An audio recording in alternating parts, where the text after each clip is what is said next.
Yesus Tuhan. Mari kita angkat suara kita. Kau batu karang yang teguh, kota benteng dan perisaiku, yang menang kalahkan maut, penyelamat yang bangkit dan hidup. Haleluya, haleluya, kekal mulia. Haleluya, haleluya, dahsyat berkuasa. Bersorak nyatakan, Yesus kaulah Tuhan, kau Raja pemenang. Bersorak masyurkan, Yesus kaulah Tuhan, Juru Selamat dunia.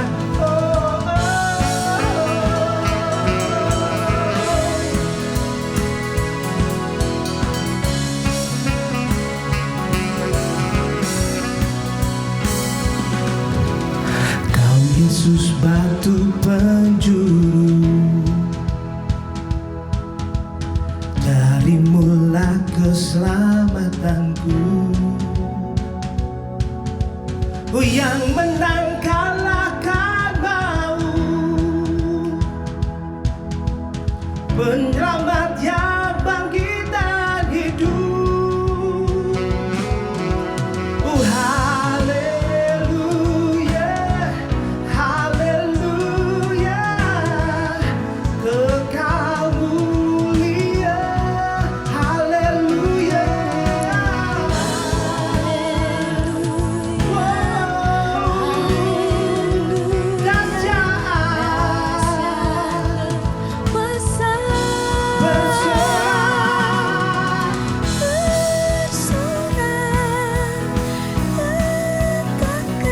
Yesus, Yesus,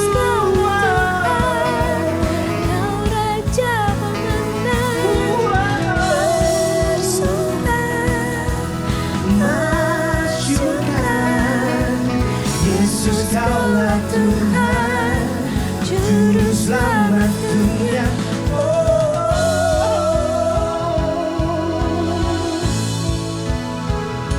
Yesus, Yesus,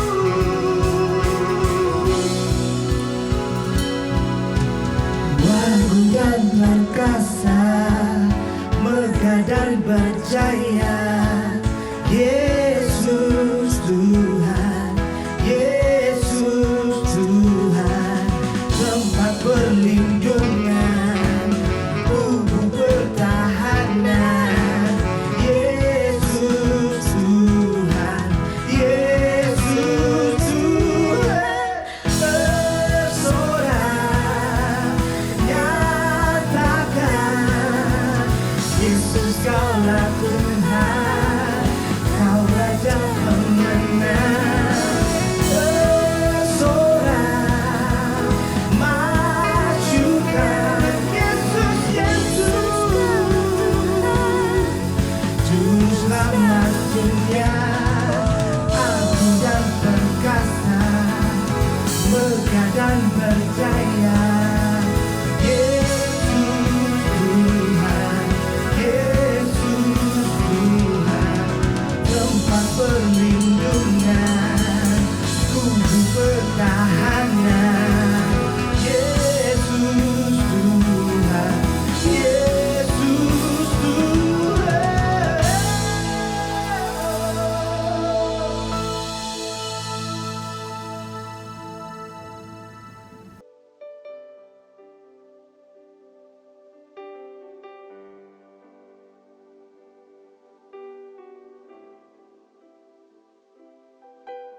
Selamat pagi, bagaimana kabarnya? Saya harap semua masih dalam keadaan baik. Sekarang ini kita sudah memasuki musim Natal dan kita mau meninggalkan kekhawatiran kita akan masa depan, anxiety, kegelisahan kita seperti di bulan-bulan kemarin. Hari ini kita akan belajar untuk mempertahankan damai sejahtera di dalam hidup kita. Sudah siapkah saudara untuk menerima firman Tuhan? Mari kita satu hati di dalam doa. Terima kasih Tuhan untuk kesempatan hari ini kami masih bisa berkumpul secara online. Hamba-Mu berdoa Tuhan, bukakan hati dan pikiran kami agar kami bisa mengerti setiap firman yang dibagikan. Biar yang menonton hari ini tidak akan sama lagi karena firman bertumbuh menjadi buah yang manis dalam hidup mereka. Di dalam nama Yesus, amin. Kita bisa ingin memiliki banyak uang di bank account kita bisa sampai pada posisi yang kita mau, dan bahkan kita bisa mewujudkan mimpi-mimpi kita. Semuanya itu tidak akan berarti kalau kita menjalani hari-hari kita tanpa ada damai sejahtera. Kata damai sejahtera bahasa Ibraninya adalah shalom. Tahukah saudara bahwa shalom mempunyai arti yang begitu kaya? Arti kata shalom dalam bahasa Ibrani adalah tidak adanya perang atau konflik, jadi damai. Makna dasar shalom dalam perjanjian baru adalah complete or whole, jadi utuh, ada kebaikan dan kesejahteraan. Jadi pada saat ada shalom, maka akan ada yang pertama, poin hari ini adalah safety atau keamanan. Kita baca sama-sama di Ayub 5 ayat 24. Engkau akan mengalami bahwa kemahmu aman, dan apabila engkau memeriksa tempat kediamanmu, engkau tidak akan kehilangan apa-apa. Kemahmu aman. Kata aman di sini bahasa aslinya dari kata shalom yang artinya aman, damai, makmur, sejahtera, dan sehat. Ada janji Tuhan di sini, kalau engkau di dalam Tuhan maka kemahmu aman. Kalau kemah orang lain mungkin belum tentu. Kediamanmu aman. Kalau orang lain mungkin belum tentu. Bisnismu, pekerjaanmu, benda pemilikanmu, apa yang kau miliki aman. Kesehatanmu baik, keluargamu makmur sejahtera. Kalau saudara tetap setia dan beriman di dalam Tuhan. Di musim Natal ini, mari kita mulai percaya lagi, kita mau mengalami shalom. Kalau kita menjadi anak Tuhan yang setia, beriman, dan menjadi pelaku firman, maka kita akan mengalami shalom. Kemahmu aman, hidupmu aman, pekerjaanmu aman, ada damai, ada kemakmuran, dan sehat. Di ayat ini ada kata, engkau akan mengalami. Firman Tuhan katakan bahwa ketika Tuhan ada di pihak kita, ada shalom, maka saudara pasti sehat. Engkau akan mengalami. Akan itu berarti kondisi di masa depan. Jadi apapun kondisi saudara hari ini, seperti Ayub yang dipulihkan kesehatannya, maka dalam nama Tuhan Yesus, saudara juga pasti sehat. Amin. Apapun kondisi keluarga saudara hari ini, saudara akan mengalami shalom. Damai Kristus akan hadir dan membawa suasana damai di keluargamu sehingga tidak ada lagi konflik. Yang ada cuma harmonis dan akur. Pada saat ada shalom, maka kemakmuran pun akan turun. Hidupmu akan makmur, sejahtera jika saudara terus mencari dan mengusahakan kedamaian. Di ayat ini ada kata engkau tidak akan kehilangan apa-apa. Mungkin di masa pandemik ini saudara ada yang merasa kehilangan, apakah orang terkasih atau kehilangan harta benda, mungkin ada juga yang kehilangan pekerjaan. Pada saat ada yang hilang, maka shalom atau damai sejahtera saudara rasanya hilang. Kalau kita berjalan sesuai dengan kehendak Tuhan, kita tahu ada hal yang mungkin terjadi sesuai dengan seizin Tuhan. Penderitaan bisa terjadi pada manusia untuk memperbaiki jiwa dan mungkin untuk menghasilkan hubungan yang lebih intim dengan Tuhan. Maka shalom atau damai sejahtera itu bukan tergantung dari situasi. Situasi bisa berubah menjadi baik atau tidak baik, tapi shalom atau damai sejahtera itu tergantung dari orangnya. Di ayat ini dikatakan, kalau engkau memeriksa tempat kediamanmu, engkau tidak akan kehilangan apa-apa. Situasi bisa berubah, tapi kita punya Tuhan yang konstan, Tuhan yang setia pada janjinya. Engkau tidak akan kehilangan apa-apa. Sama seperti Ayub, pada waktu dia dicobai Tuhan, dia tetap setia kepada Tuhan dan tidak mengutuk Tuhan atas hal yang menimpa keluarganya dengan harta bendanya. Dia kehilangan kekayaannya, kesehatannya, dan anak-anaknya. Padahal hidupnya benar di hadapan Tuhan. Pada akhirnya apa yang hilang dikembalikan kembali kepada Ayub 2 kali lipat. Pada hari ini saudara harus beriman, tidak ada yang hilang pada pemilikan saudara. Pada saat ada shalom, maka akan ada poin yang kedua, restoration atau pemulihan. Kita baca sama-sama di kitab Yesaya 9 ayat 5-6. Sebab seorang anak telah lahir untuk kita, seorang putra telah diberikan untuk kita. Lambang pemerintahan ada di atas bahunya dan namanya disebutkan orang, penasehat ajaib, Allah yang perkasa, Bapa yang kekal, Raja damai. Besar kekuasaannya dan damai sejahtera tidak akan berkesudahan. Akibat dari kejatuhan dalam dosa adalah kehancuran kesejahteraan dan tidak ada rasa damai pada manusia. Ekonomi tidak baik dan tidak ada rasa damai. Pada saat situasi manusia semakin banyak konflik dan rohani semakin merosot, maka hidup menjadi tidak utuh. Arti kata shalom adalah whole atau keutuhan.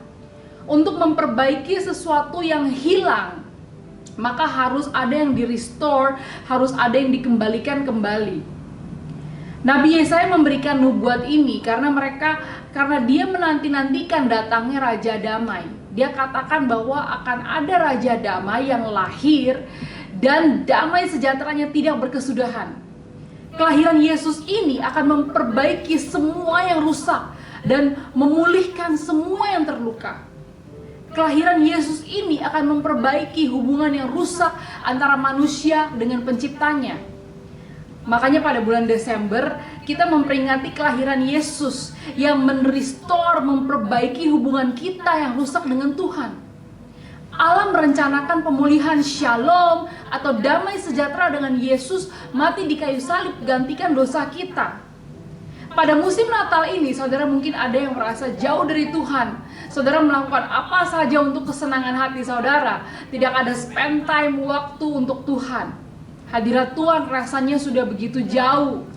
Kalau saudara orangnya Tuhan ingin mengingatkan bahwa dosamu sudah diampuni, jangan berbuat dosa lagi. Saudara harus kembali lagi jaga hubungan dengan Tuhan. Dengan rajin Bible, doa, dan join komunitas kita di gereja. Di sini kita ada setiap minggunya kita ada komunitas yang menjaga supaya hubungan saudara dengan Tuhan tetap baik. Untuk mendapatkan shalom atau damai sejahtera harus ada yang direstorasi atau harus ada yang dipulihkan. Mungkin ada di antara saudara yang hubungan suami istrinya kurang baik, hubungan dengan keluarga kurang akur. Kalau saudara mau menerima shalom atau damai sejahtera, harus ada hubungan yang dipulihkan. Saudara harus berusaha untuk memperbaiki hubungan yang rusak supaya saudara bisa terus merasakan shalom atau damai sejahtera. Kita tahu bahwa Tuhan Yesus adalah Raja Damai. Damai dan sejahtera diberikan kepada kita anak-anaknya. Kita harus tetap dalam barisan. Kita harus mempertahankan damai sejahtera supaya kemah kita aman. Pekerjaan kita, bisnis kita aman dalam perlindungan Tuhan. Kita percaya kita akan sehat, damai dan kemakmuran akan turun atas kita. Kita percaya tidak ada yang terhilang dari kita. Untuk shalom tetap ada dalam hidup kita, kita harus memperbaiki juga hubungan yang rusak. Mari kita satu hati di dalam doa. Terima kasih Tuhan untuk hari ini Tuhan, hamba-Mu percaya Tuhan, pada saat di momen Natal ini Tuhan, hubungan-hubungan yang rusak akan dibangun kembali Tuhan. Hati-hati yang luka akan mulai direstorasi Tuhan. Biar mereka yang merasa jauh dari Tuhan, mulai hari ini Tuhan mereka akan menerima Tuhan kembali Tuhan. Biar Kau memeluk mereka Tuhan, anak-anak-Mu Tuhan yang sudah jauh daripada Engkau Tuhan. Dan biar mereka bisa merasakan kasih-Mu Tuhan, bahwa Kau telah gantikan dosa mereka Tuhan. Hamba-Mu berdoa Tuhan, akan ada hubungan yang direstorasi, akan ada suatu yang retak akan dibangun kembali Tuhan. Di dalam nama Tuhan Yesus Tuhan, terima kasih Tuhan. Kau gantikan, Kau mati gantikan dosa kami Tuhan. Siapakah kami Tuhan? Terima kasih Yesus untuk kasih-Mu yang begitu besar Tuhan dalam kehidupan kami Tuhan. Di dalam nama Tuhan Yesus kami berdoa dan mengucap syukur. Amin. Happy Sunday, Tuhan Yesus memberkati.